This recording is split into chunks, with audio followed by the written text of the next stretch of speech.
Hi guys, Rob here again. Now this video is all about a recent 4-day trip that I took to the south of France, which I have to say was beautiful, courtesy of Mr. Paul Lappin, who's an artist that I met first recording at Earthworm Studios in Swindon. I did an album for him a number of years ago now, maybe 5 years ago, and I'll put some links in the description below of his artwork. He's also a great artist, and also for obviously his music. So I wasn't out there for his artwork, obviously, though I love it. I was out there to play drums on his new record because he's written another sort of 10 tracks and he wanted my vibe that I bring to people's records onto his. I flew into Béziers and then the studio was about an hour from there, up in the hills, looking over the Pyrenees. And I'll share some pictures with you, which you're probably looking at right now. And the studio was called Pink Moon Studios, but has nothing to do with the Nick Drake album. And it's owned and run and engineered by Johannes. He was fantastic. And again, he's going to be on camera a little bit later as well, because I had an interview with him talking about the studio, the drums and his desk and the room and everything like that. And the experience was great. And it just was effortless, you know, just went really, really well. I used the house kit, which I'll let Johannes tell you about in a second. And I could literally go just with my carry-on bag onto Ryanair. It was fantastic. No suitcase, no snares, no cymbals to worry about. I was more than happy to use what was at the studio. So it was a great experience. As I say, I'll leave all the links in the description below so you can catch up on not just Paul's artwork in his music, but also some details for Johannes so you can get in contact with him if you want to contact him to book the studio, because the studio honestly is beautiful. I mean, you're tracking in the room and there's like a mezzanine upstairs with a Rogers drum kit, which is just great anyway. And there's a bed up there so you can chill out. And then to the left of that is a doorway that leads into the control room. It's just brilliant. And then back down in the main room, you've got a lovely bookcase behind you, big open space. There's a kitchen at the front. And to the right of you, there's some, well, you're going to see all this in a minute anyway, aren't you, on the video. But you look out of those windows, you know, like big screen doors. You look out there and you can just see the Pyrenees in the distance. It's just like, oh, incredible. Anyway, so it was a great time. I loved it. The music's going to be fantastic. At some point, you're going to check it out. My voice is going. I'll let Paul talk about that in a second. So, I mean, I took so many interview footage. I don't really want to talk too much, really. You know, I've said my bit. I really enjoyed it. It's going to be a great record.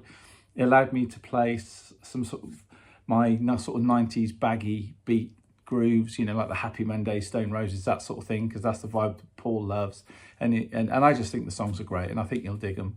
But anyway, I'll hand over to Johannes and Paul and I'll probably see you at the end of the video.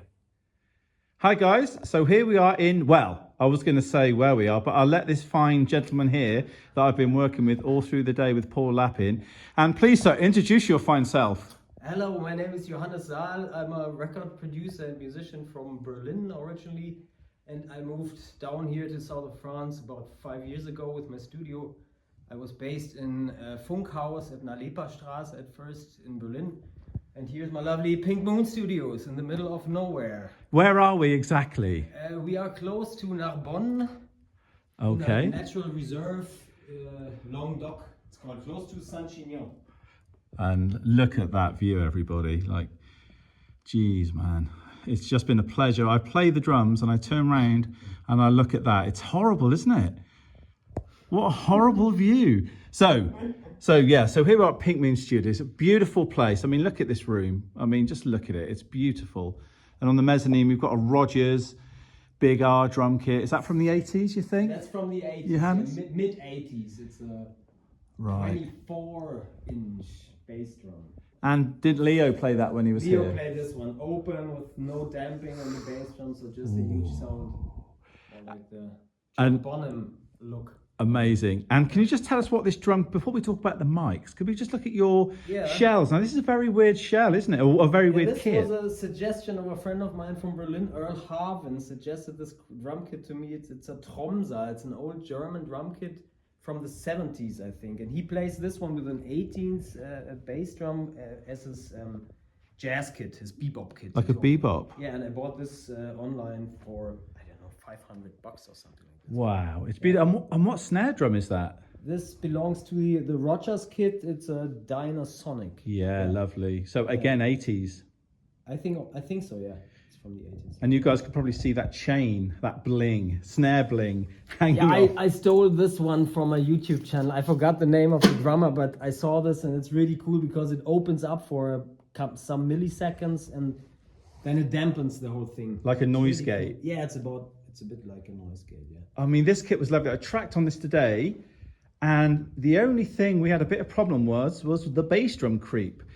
So Johannes found these beautiful stones, which I called Mick and Keith, ha ha ha, and they were stopping the bass drum from moving. And I posted something on Instagram about 2 hours ago, and it's got loads of likes and a lot of ha-has and a lot of love. But this drum kit sounded brilliant. And on my channel, Johannes, I talk a lot, because I do a lot of studio stuff.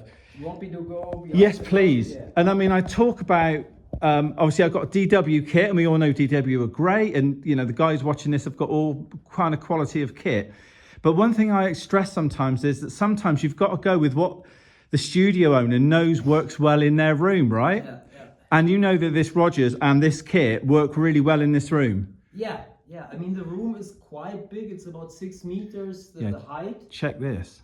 and about 50 square meters, but it's not very reverberant. So it has a kind of a tight room sound. I like this a lot because we have this old stone walls. This one is about 500 years old behind me. About as old as me then. And there was a huge fig tree here. I cut it off. You can see it here in the wall a little bit. Yeah. Wow, that's amazing. And for the mic setup today, could you just talk my viewers through what we're looking at? It's not very complicated. I prefer not to use too many mics. So we used, for some songs, we used just the bass drum mic, the snare drum, and this overhead. This is the main 3 mics, and the rest is more like, how do you say, sprinkle to taste mics. Yeah. So we have this one is a compressed overhead with an old LTAC compressor, this EMI compressor stuff. Is that like a Cole? That's a Coles mic, yeah. And then it's just an SM57 on the snare and Classic. the bass drum. It's just EQ on them and no compression. This one's an amazing mic. What's this? This is from the 60s. It's a dynamic mic. It's called MD21, I think. Okay. And it was originally designed for speech recording, for interviews and stuff. And it's a dynamic mic, but it's omni. So when you put it here, you get kind of the whole kit. I don't know why, but this works in this position for me, like distorted and compressed a lot. It works really, really well. Lovely. And what did we spot on the crash ride? What was These this? are super cheap Octava mics.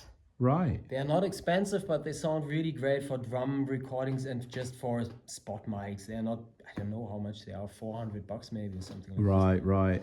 And as sprinkled around the side of the kit, we've got these other 2 mics. Yeah, this I have to give a shout out to a good friend of mine from Berlin. He's called Mo Stern, and he's a kind of famous microphone designer. He designed this Voxorama U47. Wow. Also with, I forgot his name, with this other guy. And this is more or less a U87. Amazing. So he built them himself. And what have we got in the bass drum? And the bass drum? It's not an obvious choice, is it? Yeah, it's funny because I think usually people hate this microphone for bass drum recording. It's an Audix. And it's like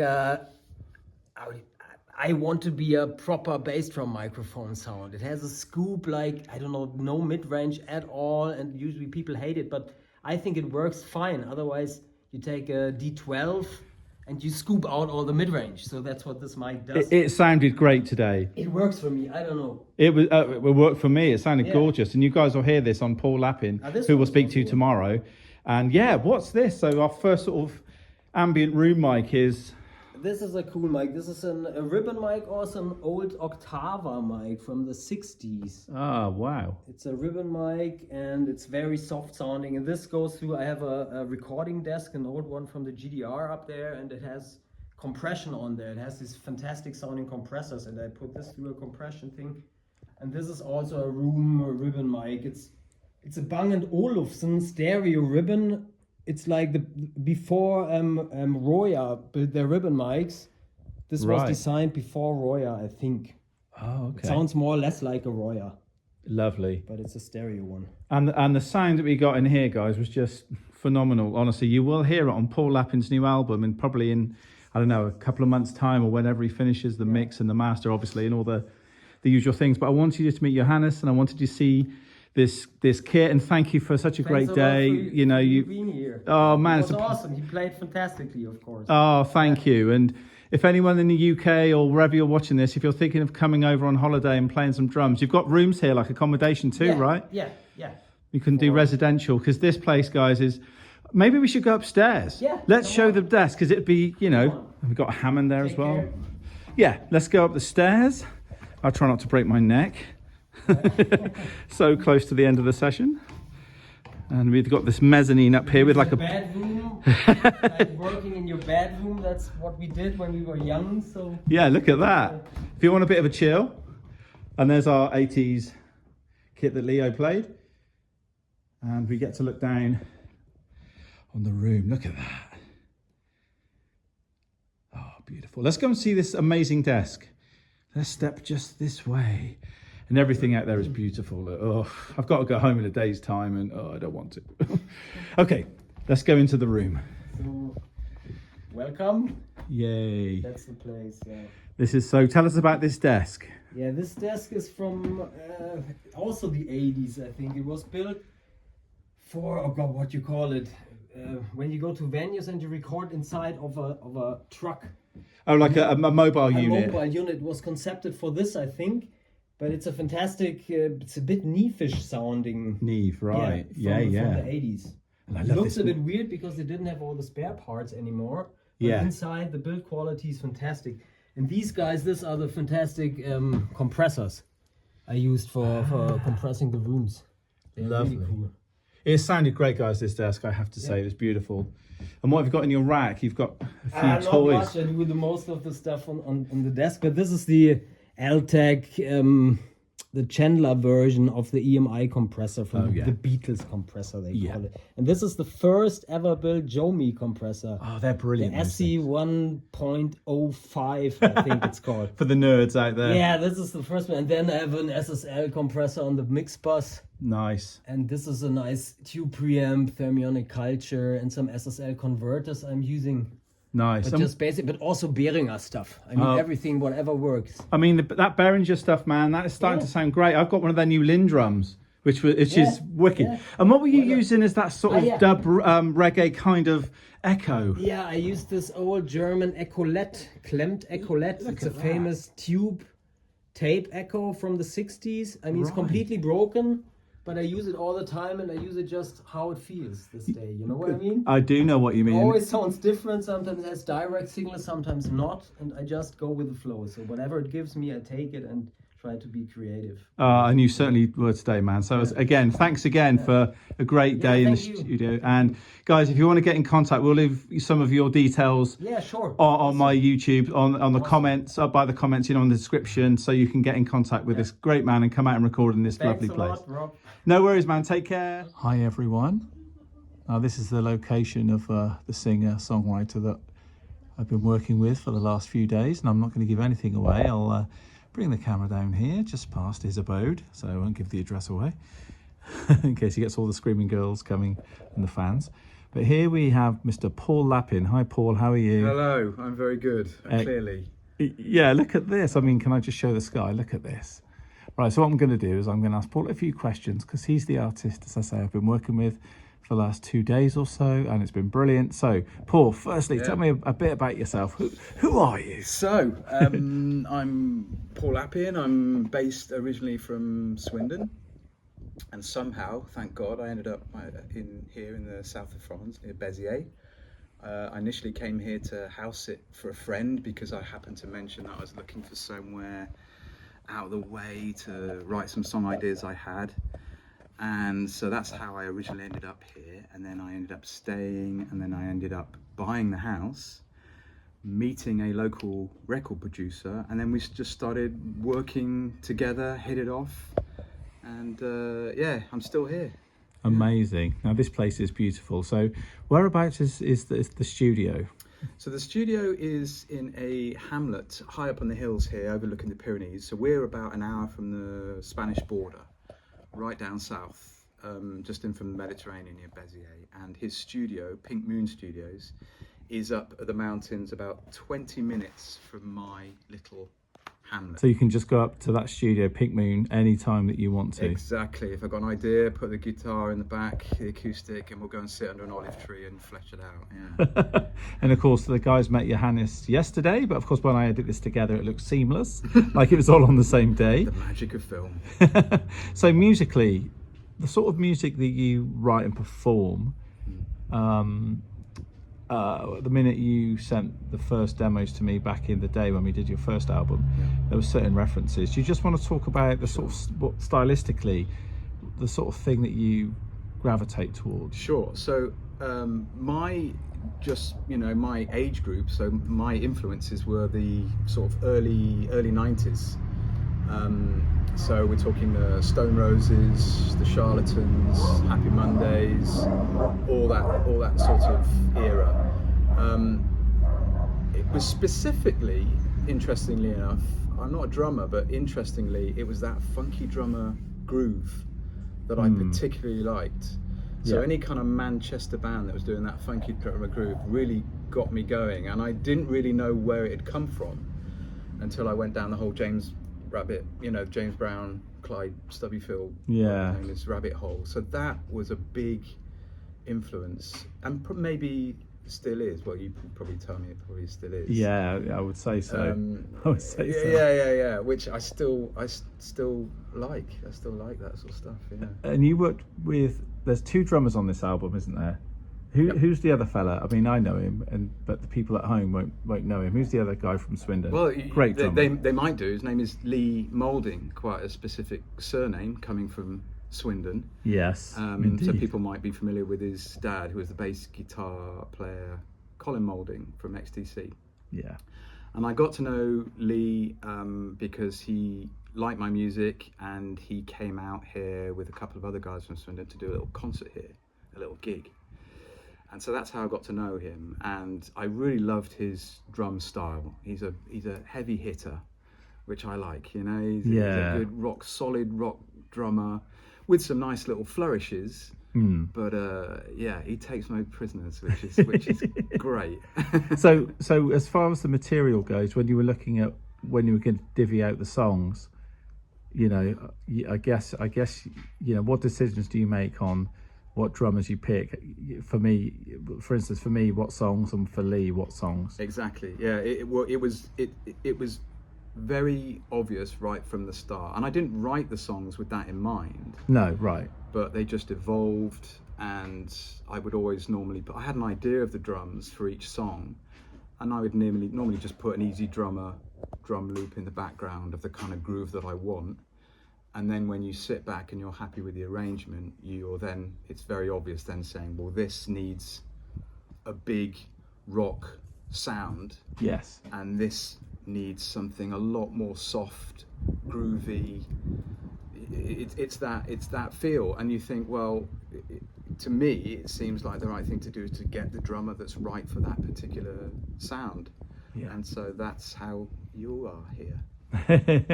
So how would you describe that kind of drumming? You've very successfully talked about Lee's playing, and you're right, he's a wonderful drummer in that ilk. He's amazing. So what things specifically did I bring to the table for you? So what I liked about your drumming style, and I don't know whether I don't actually know, but I think there's a lot of jazz in there as well, and I obviously you like that funky groove as much as I do. Definitely. And I think that's what I liked about it. And certainly in some of the verses, you know, in some of the songs that I've done on this new album, the verses have got this nice, soft, groovy feel. It's not heavy. It's a soft touch, a lot of feel in there. And it was very specific. That was exactly what I wanted, because I then wanted it then to jump up to the big chorusy moments. Yeah. But that was a very deliberate decision. I wanted to stick to that very loose, swingy verse thing, and that's where you came in beautifully, I might add. Excellent. And thank you. I will take that. So, you know, from the drums, you obviously from your songwriting, the drums are really important to you. Yeah. I start with the drums a lot of the time. Really? Yeah, I don't know if that's the normal thing to do, I don't know, but a lot of the time, if I'm thinking of ideas for songs, and normally it's when I'm just going for a walk here, normally I'll start with a groove. It'll be something I want to dance to, or something I've heard, or maybe I'm listening to a bit of James Brown at that time, and I think, oh yeah, I'd like to do a funky song, and that's how it will start. Weirdly, Yeah. not always. Sometimes I'll be strumming on an acoustic guitar, and like I say, working with Johannes. We're both on acoustic guitars, and that's how the song will emerge or evolve. But a lot of the time, which is weird because I'm not a drummer, but I've got drum ideas, so I don't know, and percussion ideas. Yeah. Yesterday you picked up some claves or clave, and you were banging them around as we were playing. Yeah, that was fun. This tom, it was brilliant. Yeah. It was brilliant. And you seemed pretty open to drum sounds, like when we put the Ringo towels on the drums, tea towels, and all that. You're down with all that. Do you have any specific sounds, or do you leave that to the drummer and the engineer? Or I have a rough idea. I do know, and that's just come from talking to people like yourself, because I don't have a huge musical experience, but there is a sound in my head that I don't know how to get, and that's why people like yourselves are incredibly valuable. In my garbled way, I can describe what I want without knowing, and then you come along and say, okay, yeah, you think you want this and you want to muffle it, and that's how you come up with these certain sounds, which is so yeah, I do have a very definite sound of how I want things to sound. Cool. I just don't have the experience as you guys do to how we do it. But with Johannes as well, he really helps you, doesn't he? Yeah. With that, and I think you've got a good team. So this album, how many tracks are going to be on this album? 11. And are they nearly finished? How are we looking? Yeah, well, everything, as far as I know, the arrangement is all done. Everything has been recorded. Right. But interestingly, now the drums have all been done, I'm finding that I don't need as much in it. Right. And so now I'm quite excited to say, okay, can we try and mute certain instruments and let the drums come in, which is great. And again, it's a revelation to me. Yeah. And I'd much rather make more of the drums than have all these sort of other bits and pieces that aren't needed. So that's very exciting. But in terms of recording anything else, no, I think we're all done. So the cover artwork, which I do myself. So yeah. Oh yeah. You should tell us. Just tell us. You're not just a singer, songwriter, guitarist, are you? You have other strings to your bow. I have an artist background, so I'm a graphic designer by trade, but I'm also an artist. I like to do sketching and painting, which is how I make my living here. Really, most of the time I do commissions for people, but it's useful because it means that I can do my own cover artwork and the booklets and design the whole package, and which I enjoy doing as well. I enjoy that as much as the music. And I have to say, folks, he's pretty darn good. Is there somewhere online? Can we leave some in the description below this video? Is there places we can leave? YouTube. Paul Lappin Music. Paul Lappin Music. There's lots of videos. All the songs are on there. I've got some live footage of previous concerts on there, and even some behind the scenes of Johannes and I working in the studio. Is that really working or drinking wine? A bit of both. I'll be honest. I've got to say, everyone, the wine I've very graciously been given here by everyone has been beautifully well received, and it's gorgeous. And it's just, we're in the wine region here, right? And it's just great. So we've got the behind the scenes, we've got the videos, we've got all that stuff. So I'll put all the descriptions for you in the comment. All the addresses for you in the description below, so the people at home can go and check out the music and give it a listen. And anything else you'd like to say to the people, Paul? No, just buy the album. Buy the album, but also I can't stress enough how useful it is to have people that are good at what they do. What they do to help me achieve what I want musically. I think I've learned to know my limits. Yeah. And it's such a great thing to know that someone coming like yourself or Leo or Heather or Johannes, and what they bring to the table is transforms the song. So thank you. So yeah. Oh, amazing. Well, I've had a splendid time and I can't wait to come back. Let's get the third, is it the third album? Would it be after that? It would be the third, yeah. So let's get the second one finished and done, and let's get the third one on the go. Let's do it. All right, Paul. Well, thank you very much, mate. Thank As I you. say, I'll put everything in the description below so people can see your artwork and your music and everything. But thanks a lot, mate. Thank you. Cheers. Okay, so there you go. So hopefully we've tickled your fancy to maybe take a booking and get yourself over to Béziers and then onto the Pink Moon Studios, because you would not regret it. It's an amazing experience. So yeah, all the details are below to contact Paul and to check him out, and also for the studio.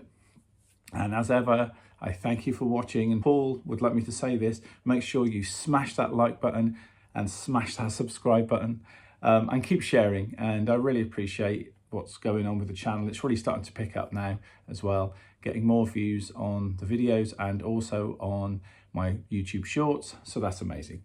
So yeah, go book the studio, go buy Paul's last album, or go and stream it, whatever you do, but buy it. It's always better to buy it, to look after us artists. Have a great time, guys. Look after yourselves, keep playing drums, keep making the noise, and I'll see you on the next video.